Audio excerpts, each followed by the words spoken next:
Hi friends, welcome to homelymealcourt. ഇന്ന് നമ്മൾ തയ്യാറാക്കാൻ പോകുന്നത് ഒരു ബീഫ് ബിരിയാണിയാണ്. അപ്പോൾ നമുക്ക് സ്റ്റാർട്ട് ചെയ്യാം. ബീഫ് ബിരിയാണി തയ്യാറാക്കാനായിട്ട് 1.5 കിലോ ബീഫ് വലിയ പീസായി കട്ട് ചെയ്ത് ക്ലീൻ ചെയ്ത് വെച്ചിട്ടുണ്ട്. ഇതിലേക്ക് 1/2 ടീസ്പൂൺ ഉപ്പ്, 1/2 ടീസ്പൂൺ ഗരം മസാല, 1 ടീസ്പൂൺ കുരുമുളക് പൊടി, വീട്ടിൽ പൊടിച്ച പൊടിയായിരിക്കും കൂടുതൽ നല്ലത്, ഒരു 1/4 ടീസ്പൂൺ മഞ്ഞൾപ്പൊടി. ഇനി ഇതിലേക്ക് വേണ്ടത് ഇതുപോലെ ഒരു ചെറിയ കഷ്ണം ഇഞ്ചി, 8-10 അല്ലി വെളുത്തുള്ളി, 3 പച്ചമുളക്, കുറച്ച് മല്ലിയിലയും അതിൻ്റെ പകുതി പുതിനയിലയും. ഇതെല്ലാം കൂടിയിട്ട് മിക്സിയുടെ ചെറിയ ജാറിലിട്ടിട്ട് ഒന്ന് ചതച്ചെടുക്കണം. കൂടുതൽ അരയ്ക്കേണ്ട ആവശ്യമില്ല. ഇതുപോലെ ഒന്ന് ചതച്ചിട്ട് ഇതിലേക്ക് ചേർത്ത് കൊടുക്കാം. കൂടെ തന്നെ 1 ടീസ്പൂൺ വിനാഗിരിയും ചേർത്തിട്ട് നന്നായിട്ടൊന്ന് മിക്സ് ചെയ്തെടുക്കണം. കൈ ഉപയോഗിച്ചിട്ട് തന്നെ നന്നായിട്ട് മിക്സ് ചെയ്തെടുക്കാം. മസാലയൊക്കെ എല്ലായിടത്തും പിടിക്കത്തക്ക വിധത്തിൽ നന്നായിട്ടൊന്ന് മിക്സ് ചെയ്തിട്ട് ഇതൊന്ന് കുക്കറിൽ വേവിച്ചെടുക്കണം. ഇതിപ്പോൾ നന്നായിട്ട് മിക്സ് ആയിട്ടുണ്ട്. ഇനി ഇത് നമുക്ക് കുക്കറിലിട്ടിട്ട് മീഡിയം ഫ്ലെയിമിൽ ഒരു 4 വിസിലടിച്ചിട്ടൊന്ന് റെസ്റ്റ് ചെയ്യാൻ വയ്ക്കണം. ഓരോ കുക്കറിൻ്റെ കണ്ടീഷൻ അനുസരിച്ചിട്ടും കിട്ടുന്ന ഇറച്ചിയുടെ മൂപ്പ് അനുസരിച്ചിട്ടും വേവിൽ വ്യത്യാസം ഉണ്ടാവും. അതുകൊണ്ട് 4 വിസിലടിച്ചിട്ടും വെന്തില്ലെങ്കിൽ വീണ്ടും നന്നായിട്ട് സോഫ്റ്റായിട്ട് വേവുന്നവരെ വിസിലടിച്ചെടുക്കണം. എന്നാൽ മാത്രമേ ബിരിയാണിക്ക് നല്ലൊരു ടേസ്റ്റ് ഉണ്ടാവത്തുള്ളൂ. അപ്പോൾ കുക്കർ റെസ്റ്റ് ചെയ്യാൻ വയ്ക്കുന്ന ആ സമയത്ത് നമുക്ക് മറ്റൊരു സ്റ്റവിൽ ഒരു കട്ടിയുള്ള പാത്രം വെച്ചിട്ട് അതിലേക്ക് 2 ടേബിൾ സ്പൂൺ വെളിച്ചെണ്ണ ഒഴിച്ച് അതൊന്ന് ചൂടായി വരുമ്പോൾ ഇതുപോലെ ഒരു 10 പച്ചമുളക് നീളത്തിൽ അരിഞ്ഞത് ചേർത്തിട്ട് വഴറ്റിയെടുക്കാം. നല്ല എരിവുള്ള പച്ചമുളകാണെങ്കിൽ ഒരു 7-8 മതിയാവും. പച്ചമുളക് ഇപ്പോൾ നന്നായിട്ട് വഴറ്റി കിട്ടിയിട്ടുണ്ട്. ഇനി നമുക്കിതിലേക്ക് സവാള ചേർത്ത് കൊടുക്കാം. വളരെ കനം കുറച്ച് നീളത്തിൽ അരിഞ്ഞിട്ടുള്ള 6 വലിയ സവാളയാണ് ഇതിലേക്ക് എടുത്തിരിക്കുന്നത്. സവാള പെട്ടെന്നൊന്ന് വഴറ്റി കിട്ടാൻ വേണ്ടിയിട്ട് ഒരു 1/4 ടീസ്പൂൺ ഉപ്പും കൂടി ഈ സമയം ചേർത്ത് കൊടുക്കുന്നുണ്ട്. ഇനി നമുക്ക് തീയൊന്ന് കൂട്ടി വെച്ചിട്ട് കൈ എടുക്കാതെ തന്നെ നന്നായിട്ടൊന്ന് ഇളക്കി കളറ് മാറുന്നവരെ സവാള നന്നായിട്ടൊന്ന് വഴറ്റിയെടുക്കാം. ഇതുപോലെ സവാള ഇപ്പോൾ കളറൊക്കെ മാറി നന്നായിട്ട് വഴറ്റി കിട്ടിയിട്ടുണ്ട്. ഇനി നമുക്കിതിലേക്ക് തക്കാളി ചേർത്ത് കൊടുക്കാം. 4 തക്കാളിയാണ് എടുത്തിരിക്കുന്നത്, നീളത്തിൽ അരിഞ്ഞത്.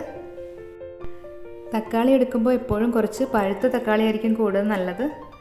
ഇനി നമുക്ക് ഈ തക്കാളി നന്നായിട്ടൊന്ന് വഴറ്റിയെടുക്കണം. ഈ സവാളയും തക്കാളിയും ഒക്കെ നന്നായിട്ട് അലിഞ്ഞു ചേരുന്ന വിധം വഴറ്റിയെടുക്കുമ്പോഴാണ് ബിരിയാണിക്ക് നല്ലൊരു ടേസ്റ്റ് ഉണ്ടാവുക. ഇതിപ്പോൾ നന്നായിട്ട് വഴറ്റി കിട്ടിയിട്ടുണ്ട്.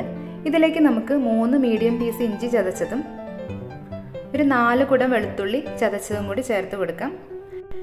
ഇഞ്ചിയുടെ ടേസ്റ്റ് മുന്നിട്ട് നിൽക്കാതിരിക്കാനായിട്ട് ഇഞ്ചി എടുക്കുന്നതിനേക്കാൾ കുറച്ച് കൂടുതൽ അളവിൽ എപ്പോഴും വെളുത്തുള്ളി എടുക്കാനായിട്ട് ശ്രദ്ധിക്കണം. ഇനി നമുക്ക് ഇതിൻ്റെ പച്ചമണം മാറുന്ന വരെ 4-5 മിനിറ്റ് മീഡിയം ഫ്ലെയിമിൽ നന്നായിട്ടൊന്ന് വഴറ്റിയെടുക്കാം. ഇതിപ്പോൾ നന്നായിട്ട് വഴറ്റി കിട്ടിയിട്ടുണ്ട്. ഇനി ഇതിലേക്ക് നമുക്ക് ഒരു 1/4 ടീസ്പൂൺ ഗരം മസാല, 1 ടീസ്പൂൺ കുരുമുളക് പൊടി, ഇനി ചേർക്കാൻ പോകുന്നത് 1 ടീസ്പൂൺ ബിരിയാണി മസാലയാണ്. ഇതിപ്പോൾ വീട്ടിൽ പൊടിച്ചെടുത്തിട്ടുള്ള ബിരിയാണി മസാലയാണ്.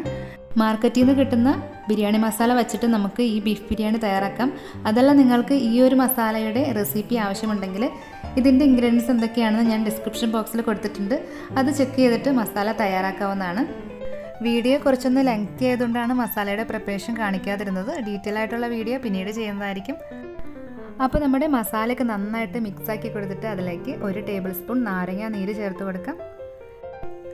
നാരങ്ങ നീര് ചേർത്ത് കൊടുത്തിട്ട് ഒരു 10 സെക്കൻഡ് നന്നായിട്ടൊന്ന് ഇളക്കി യോജിപ്പിച്ചതിന് ശേഷം നമുക്കിതിലേക്ക് ഒരു 1/2 കപ്പ് കട്ടത്തൈര് ചേർത്ത് കൊടുക്കാം.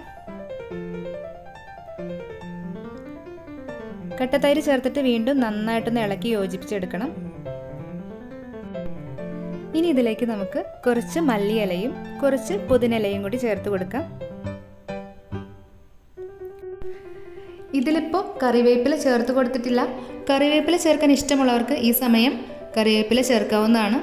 ഇനി നമുക്കിതിൻ്റെ ഉപ്പൊന്ന് നോക്കാം. നമ്മളിതിലേക്ക് സവാള വഴറ്റാൻ ആവശ്യത്തിനുള്ള ഉപ്പ് മാത്രമേ ചേർത്തിട്ടുള്ളൂ. ഇതിലിപ്പോൾ ഉപ്പ് കുറവായതുകൊണ്ട് ഞാൻ കുറച്ചുകൂടി ഉപ്പ് ചേർത്ത് കൊടുക്കുന്നുണ്ട്. ഇനി ഇത് നന്നായിട്ടൊന്ന് മിക്സാക്കി എടുത്തിട്ട് ഇതിലേക്ക് കുക്കറിൽ വേവിച്ച് മാറ്റി വെച്ചിരിക്കുന്ന ബീഫ് കഷ്ണങ്ങൾ ഇട്ട് കൊടുക്കാം. നമ്മൾ ബീഫ് വേവാനായിട്ട് വെള്ളമൊന്നും ചേർത്ത് കൊടുത്തിട്ടില്ല. ഇതിൽ കാണുന്നത് ബീഫിൽ നിന്നും സവാളയിൽ നിന്നൊക്കെ ഇറങ്ങി വന്നിട്ടുള്ള വെള്ളമാണ്. ഈ വെള്ളം ഒന്ന് വറ്റി കറി ഒന്ന് കുറുതായി കിട്ടാൻ വേണ്ടിയിട്ട് ഒരു 5 മിനിറ്റ് ഫ്ലെയിം ഒന്ന് കൂട്ടി വെച്ചിട്ട് തുറന്ന് വെച്ചിട്ട് തന്നെ വേവിച്ചെടുക്കാം. അപ്പോൾ ഒരു 5 മിനിറ്റ് ഇതുപോലെ തുറന്ന് വെച്ച് വേവിച്ചതിന് ശേഷം മസാലയൊക്കെ ഇറച്ചിയിലേക്ക് നന്നായിട്ട് പിടിക്കാൻ വേണ്ടിയിട്ട് മൂടി വെച്ച് മീഡിയം ഫ്ലെയിമിൽ ഒരു 5 മിനിറ്റും കൂടി വേവിച്ചെടുക്കാം. ഒരു 5 മിനിറ്റിന് ശേഷം മൂടി തുറക്കുമ്പോഴത്തേക്കും നമ്മുടെ കറിയൊക്കെ കുറുതായി റെഡി ആയിട്ടുണ്ടായിരിക്കും. ഇനി നമുക്ക് ചോറ് റെഡിയാക്കി എടുക്കാം. 1 കിലോ കൈമ റൈസാണ് ഇവിടെ എടുത്തിരിക്കുന്നത്. അരി ഒരു 10 മിനിറ്റ് മാത്രം വെള്ളത്തിൽ കുതിർത്താനായിട്ട് വെച്ചിട്ട് വെള്ളം വാർന്നു പോകാനായിട്ട് മാറ്റി വയ്ക്കാം. ആ സമയത്ത് നമുക്ക് ചോറ് തയ്യാറാക്കാനുള്ള പാത്രം സ്റ്റൗവിൽ വെച്ചിട്ട് അതിലേക്ക് കുറച്ച് ഓയിൽ ഒഴിച്ചിട്ട് ഓയിലൊന്ന് ചൂടായി വരുമ്പോൾ ഒരു സവാള വളരെ കനം കുറച്ച് അരിഞ്ഞിട്ട് ഫ്രൈ ചെയ്തെടുക്കാം. ഇതുപോലെ ഒന്ന് കളർ മാറി വരുമ്പോൾ ഇതൊരു ബൗളിലേക്ക് മാറ്റി വയ്ക്കാം. ഇനി ഈ പാത്രത്തിലേക്ക് 1 ടീസ്പൂൺ നെയ്യ് ഒഴിച്ച് കൊടുത്തിട്ട് കുറച്ച് കാഷ്യൂ നട്ട്സ് ഫ്രൈ ചെയ്തെടുക്കാം. കാഷ്യൂ നട്ട്സ് ഒന്ന് കളർ മാറി വരുമ്പോൾ അതിൻ്റെ കൂടെ തന്നെ കുറച്ച് ഉണക്കമുന്തിരി കൂടി വറുത്ത് കോരി മാറ്റാം.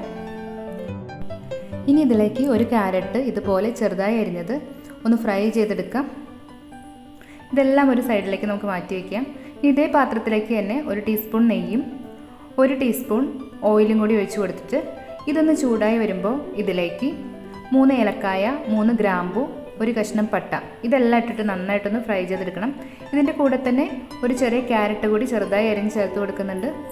ഇതെല്ലാം നന്നായിട്ട് 2-3 മിനിറ്റ് മീഡിയം ഫ്ലെയിമിലൊന്ന് ഫ്രൈ ചെയ്തെടുക്കാം. ഇനി നമുക്ക് ഇതിലേക്ക് ചേർക്കാനുള്ളത് വെള്ളമാണ്. 1 ഗ്ലാസ് അരിക്ക് 2 ഗ്ലാസ് വെള്ളം എന്ന കണക്കിൽ 5 ഗ്ലാസ് അരിക്ക് 10 ഗ്ലാസ് വെള്ളമാണ് ഇവിടെ ചേർത്തിരിക്കുന്നത്. ഇനി ഇതിലേക്ക് 1 ടീസ്പൂൺ നെയ്യ്, ചോറ് ഒട്ടിപ്പിടിക്കാതിരിക്കാൻ വേണ്ടിയിട്ട് 1 ടേബിൾ സ്പൂൺ നാരങ്ങാനീര്, ചോറിലേക്ക് ആവശ്യത്തിനുള്ള ഉപ്പും ഇപ്പോൾ നമുക്ക് ചേർത്ത് കൊടുക്കാം. ഉപ്പ് ചേർക്കുമ്പോൾ വെള്ളത്തിൽ ഉപ്പിൻ്റെ അളവ് മുന്നിട്ട് നിൽക്കുന്ന രീതിയിൽ തന്നെ ചേർത്താൽ മാത്രമേ ചോറിലേക്ക് ആവശ്യത്തിനുള്ള ഉപ്പ് പിടിച്ചു കിട്ടത്തുള്ളൂ. ഇനി ഇതെല്ലാം നന്നായിട്ടൊന്ന് മിക്സ് ചെയ്ത് കൊടുത്തിട്ട് ഒന്ന് തിളയ്ക്കാനായിട്ട് വെയിറ്റ് ചെയ്യാം. ഇതിപ്പോൾ നന്നായിട്ട് തിളച്ച് വന്നിട്ടുണ്ട്. ഇതിലേക്ക് നമുക്ക് കുതിർത്ത് മാറ്റി വെച്ചിരിക്കുന്ന അരി ഇട്ട് കൊടുക്കാം. ഇനി നമുക്ക് ഇത് നന്നായിട്ടൊന്ന് മിക്സാക്കി കൊടുത്തിട്ട് മീഡിയം ഫ്ലെയിമിൽ മൂടി വെച്ചിട്ടൊന്ന് വേവിച്ചെടുക്കണം. ഒരു 4-5 മിനിറ്റിന് ശേഷം അടി പിടിക്കാതിരിക്കാൻ വേണ്ടിയിട്ട് മൂടി തുറന്നിട്ട് ഇതുപോലെ പതുക്കെ ഒന്ന് ഇളക്കി കൊടുക്കാം. ചെറിയ ജീരകശാല അരിയാണെങ്കിൽ പെട്ടെന്ന് തന്നെ വെന്ത് കിട്ടും. അതുപോലെ തന്നെ നീളം കൂടിയ ബസുമതി റൈസ് ആണെങ്കിൽ കുറച്ചധികം സമയമെടുക്കും. ഇതിപ്പോൾ ഒരു 10-12 മിനിറ്റിനുള്ളിൽ തന്നെ വെന്ത് കിട്ടിയിട്ടുണ്ട്. ഇവിടെ ഇപ്പോൾ ഇതേ പാത്രത്തിലാണ് ദമ്മിടാൻ പോകുന്നത്. അതുകൊണ്ട് ഈ ചോറ് മറ്റൊരു പാത്രത്തിലേക്ക് മാറ്റിയെടുക്കുകയാണ്. ഇനി നമുക്കിത് ദമ്മിടാനായിട്ട് റെഡിയാക്കണം. അതിനായിട്ട് ദമ്മിടാനുള്ള പാത്രം എടുത്തിട്ട് അതിൻ്റെ അടിയിലോട്ട് ഒരു 1/2 ടീസ്പൂൺ നെയ്യ് ഒഴിച്ച് ഇതുപോലെ എല്ലായിടത്തും തേച്ച് പിടിപ്പിക്കാം. ഇനി ഇതിലേക്ക് നമുക്ക് തയ്യാറാക്കി വെച്ചിരിക്കുന്ന ബീഫ് മസാലയുടെ പകുതി ഇതുപോലെ ഒന്ന് നിരത്തിയിട്ട് കൊടുക്കാം. ഇനി ഇതിൻ്റെ മുകളിലോട്ട് നമ്മൾ വേവിച്ച് മാറ്റി വെച്ചിരിക്കുന്ന ചോറിൻ്റെ പകുതി ഇതുപോലെ ഒന്ന് നിരത്തിയിട്ട് കൊടുക്കണം.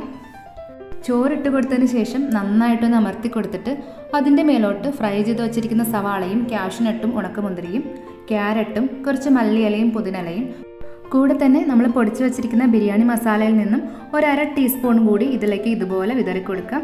ഇനി നമുക്ക് ബാക്കിയുള്ള ബീഫ് കഷ്ണങ്ങൾ ഇതുപോലെ നിരത്തിയിട്ട് കൊടുത്തിട്ട് വീണ്ടും ബാക്കിയുള്ള ചോറ് നന്നായിട്ടൊന്ന് നിരത്തിയിട്ടിട്ട് അമർത്തി കൊടുത്തതിന് ശേഷം ഫ്രൈ ചെയ്ത് വെച്ചിരിക്കുന്ന സവാളയും നട്ട്സും മല്ലിയിലയും പുതിനയിലയൊക്കെ ഇട്ട് കൊടുത്ത് ഒരു 1/2 ടീസ്പൂൺ നെയ്യ് കൂടി ഇതിൻ്റെ മേലോട്ട് ഇട്ട് കൊടുക്കാം. ഇനി നമുക്കിത് മൂടി വെച്ചിട്ട് ഒരു 10 മിനിറ്റ് സ്റ്റവിൽ ഏറ്റവും കുറഞ്ഞ ഫ്ലെയിമിലൊന്ന് ദമ്മിട്ടെടുക്കണം. 10 മിനിറ്റിന് ശേഷം നമുക്ക് ഫ്ലെയിം ഒന്ന് ഓഫ് ചെയ്ത് കൊടുത്തിട്ട് ഒരു 20 മിനിറ്റ് റെസ്റ്റ് ചെയ്യാൻ വയ്ക്കാം. വിറകടുപ്പിൽ കുറച്ച് കനലൊക്കെ മേലെ ഇട്ടിട്ട് ദമ്മിടാൻ പറ്റുമെങ്കിൽ അതായിരിക്കും ഏറ്റവും ബെസ്റ്റ്. ഇതിപ്പോൾ അരമണിക്കൂർ കഴിഞ്ഞിട്ടുണ്ട്. നമുക്ക് നമ്മുടെ ദമ്മൊന്ന് തുറന്ന് നോക്കാം. ദമ്മിങ്ങനെ തുറക്കുമ്പോൾ മൂക്കിലേക്ക് നല്ല കൊതിപ്പിക്കുന്ന ഒരു സ്മെല്ലൊക്കെ വരുന്നുണ്ട്. നമ്മുടെ ബീഫ് ബിരിയാണി ഇവിടെ റെഡി ആയിട്ടുണ്ട്. ഇനി നമുക്കിത് നന്നായിട്ടൊന്ന് മിക്സാക്കി എടുക്കാം. ചോറ് സെപ്പറേറ്റ് വേണ്ടവർക്ക് അങ്ങനെ ചെയ്യാം, അതല്ലെങ്കിൽ എല്ലാം ഒന്ന് മിക്സാക്കി എടുക്കാം. അപ്പോൾ നമ്മുടെ ബീഫ് ബിരിയാണി ഇവിടെ റെഡി ആയിട്ടുണ്ട്. നമുക്കിത് സെർവ് ചെയ്യാനായിട്ട് റെഡിയാക്കാം. അപ്പോൾ വീഡിയോ ഇഷ്ടമായാൽ ലൈക്ക് ചെയ്യാൻ മറക്കരുത്. ട്രൈ ചെയ്യുകയാണെങ്കിൽ ഒന്ന് ഫീഡ്ബാക്ക് പറയണേ. ചാനൽ ഇതുവരെ സബ്സ്ക്രൈബ് ചെയ്യാത്തവർ ഒന്ന് സബ്സ്ക്രൈബ് ചെയ്യണേ. മറ്റൊരു നല്ല റെസിപ്പിയുമായിട്ട് ഉടനെ കാണുന്നതായിരിക്കും. അതുവരെ ബൈ. Thanks for watching.